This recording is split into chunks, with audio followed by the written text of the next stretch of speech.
All new model from Siap Moto Philippines. Aba mga idol, meron tayong bagong adventure touring bike. Ito po ang 700 MT at yan po ay 2025 new model.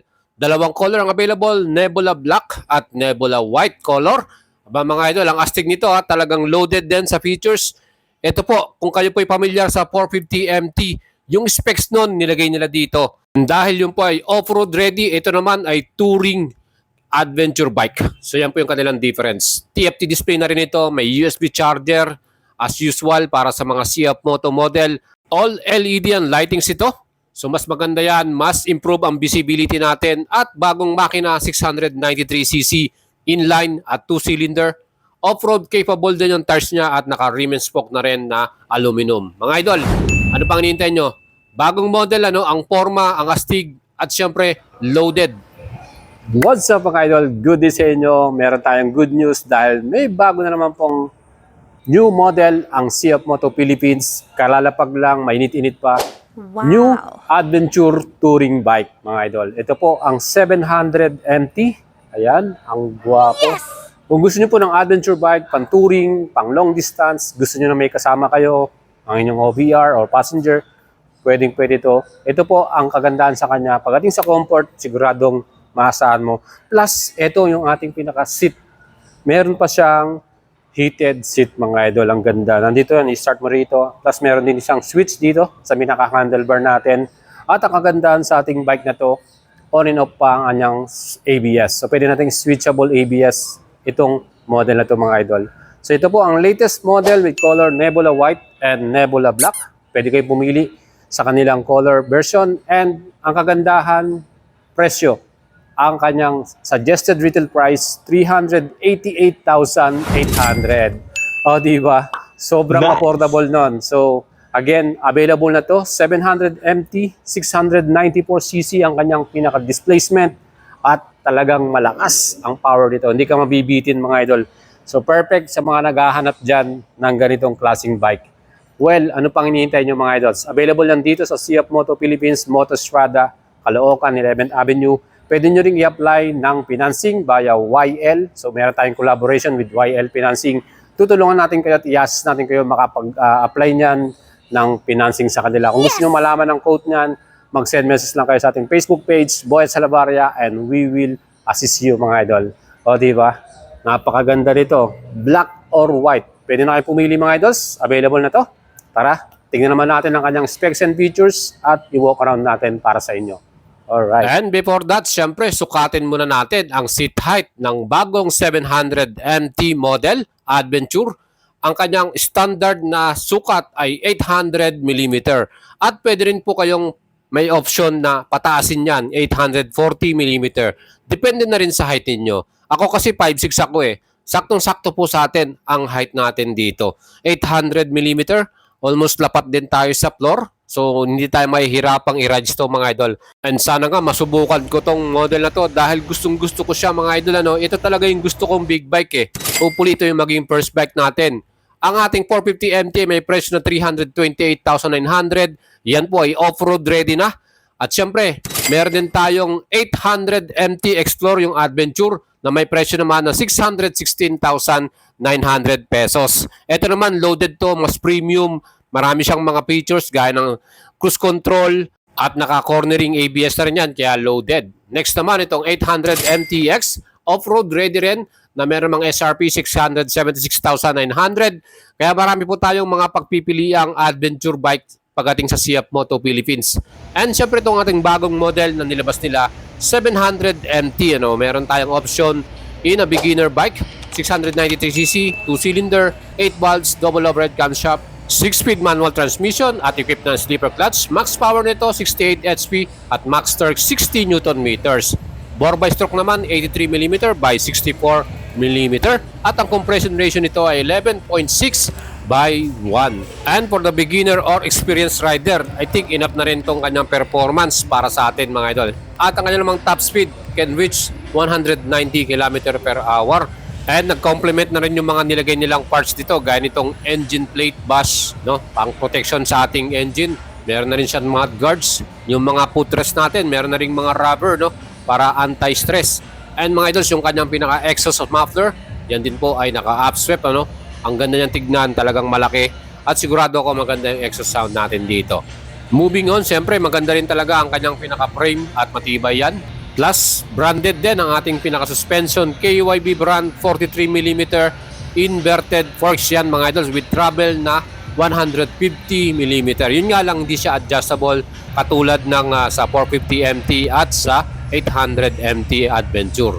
Mga idols, ito pong kagandahan din sa ating model na to. KYB din ang ating monoshocks. Yan naman po via swing arm, 148mm ang kanyang travel. At ito, meron siyang freeload adjustable. So pwede natin siyang palambutin at patigasin depende sa preference nyo, lalo na kung meron kayong passenger, ano. Horizontal yung kanyang style ng kanyang pinaka monoshock sa likuran. At syempre mas maganda raw ang handling at stability niyan. Pagdating naman sa stopping power mga idols, dual disc brake to, 4 piston, 300mm, J1 caliper at equipped to ng anti-lock braking system. Ang kagandahan dito, pwede mong i-turn off yung ABS. Pareho sila ng kanilang features ni 450MT mga idol, ano. Ang ganda niyan. So magagamit din natin to, even may mga small trail tayong pupuntahan. And ang stopping power naman sa ating rear brake, single disc, single piston, J1 caliper, equipped din ng ABS. Plus meron din itong traction control system na pwede rin nating i-turn off. Pag naka-traction control kasi tayo, medyo sensitive yung ating takbo at medyo nababawasan yung performance niyan. And an advantage dahil pwede mong i-turn off ang traction control, pwede nang mas bumakas pa ang performance, ano. Naka-rim spoke din dito, aluminum. At ang ating tire dito ay off-road ready na rin. CST yung brand. 110/70 by 19 inch. Ang ating gulong sa harapan, ano, tubeless. At siguradong perfect yan mga idols, ano, less maintenance. And siyempre sa ating namang rear tire natin, same din na brand CST. Off-road ready rin. At yan din po ay may sukat na 150/55 by 17 inch. Tubeless pareho yan mga idols. And dahil dyan, in-enhance yung kanyang off-roading capability dahil sa kanyang tire, di ba mga idol? And pagdating naman sa ating pinaka-dimension, 2,380mm by 955mm by 1,440mm. Yan yung kanyang length, width, and height. Plus ang wheelbase naman ito may sukat 1,445mm mga idol. May kalakihan talaga siya. Ground clearance, 180mm. And para naman sa kanyang total wet weight, meron na niyang oil and gas. Ang kanyang bigat ay 258 kilograms. Yun lang, talagang medyo bumigat siya, no? Siyempre, normal naman yan basta adventure bike na ganito.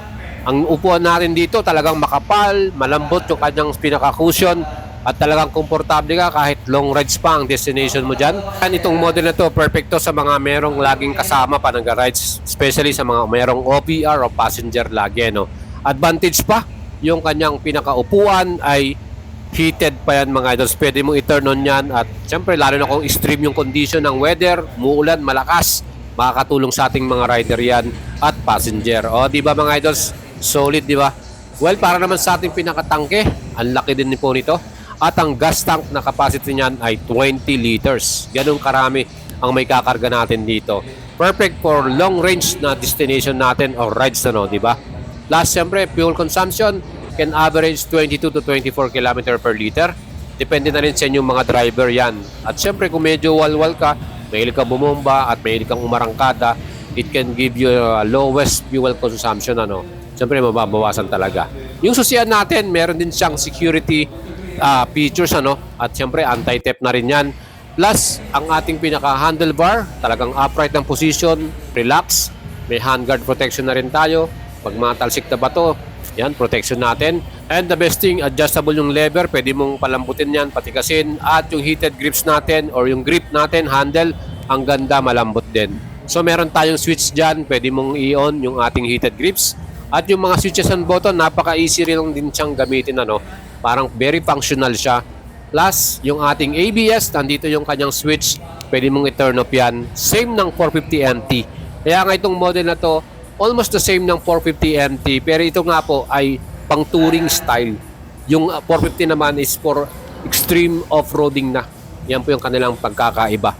And mga idols, meron din tayo itong hazard lamp for emergency purpose natin din yan, magagamit natin yan. Mga idols, ang ating pinaka-display dito ay 5-inch curved TFT na rin, colored. Ang ganda niyan. Dito sa picture na to mga idols, talagang ang ganda, ang premium ng kanyang dating mga idol, ano. Napakalinaw, very visible. Plus CF Moto T-Box, equipped din niya ng GPS tracking. Meron din tayong CF Moto Ride App, yung kanilang smartphone connectivity. Kaya talagang solid din ang ating specs dito. No? All LED ang mga ilaw ng ating 700 MT. Kamukha siya ng pinaka-front face ng 800 MT. Ano? Mga idols, LED lahat dyan. Position light, headlight, tail light, at yung ating mga flashers or signal light mga idol. Well mga idol, ano masasabi nyo sa bagong model na to, 700 MT? Ayan, meron din tayong manually adjustable large windscreen. Ayan po, pwede nyo pong i-adjust, i-akyat, itaas siya o ibaba, ano. So, i-adjust nyo lang doon sa pinaka-lever niya. So, meron siyang knob or yung kanyang lever. Ayan, yan po yung kanyang pinaka-adjustable. And malaking bagay kasi itong mga malalaking windscreen na cover, no? Lalo na kung malakas yung hangin, ano. It can help you yung pinaka-stress. At syempre, kung mabilis ang takbo mo, malaking bagay talaga to. Iyan po ang ating brand new model 700 MT. Overall mga idols, talagang perfect tong model na to. At ito yung parang nasa gitna ng 450 MT at 800 MT. With the price of 388,800. Aba, napaka-affordable. Meron din silang genuine CF Moto Box package. No? 50,000 daw yan. Yung pinaka side panniers and top box. Meron na rin tong equipped na crash guard, ano? Protection plus yung ating dash plate or engine cover. And mga idols, overall, ano masasabi nyo? Mag-leave kayo ng comment sa ating video at kung kurso natin na yan, ito naman ang pag-usapan natin, yung presyo. SRP 388,800. Meron tayong collaboration with YL Finance. Kung gusto nyo mag-apply via financing, 20% down payment, pinakamababa, 77,600. Ang ating amount finance, 310,000, yung pinaka-loan amount natin. At total nating babayaran dito sa cash out, 109,677 at 3 years to pay, 14,000 monthly. Mga idols, kung gusto nyo mag-apply nyan, mag-PM lang kayo at mag-send message sa ating Facebook page and tutulungan natin kayo. Plus, shoutout po sa ating idol na mga nakakuha na owner nito. First owner ng 700 MT. At shoutout kay Sir Christopher ng Motostrada Caloocan. Salamat idol. At kung gusto nyo bumili nyan mga idols, alam nyo nang gagawin ninyo. Mag-send message lang kayo. Ciao and ingat.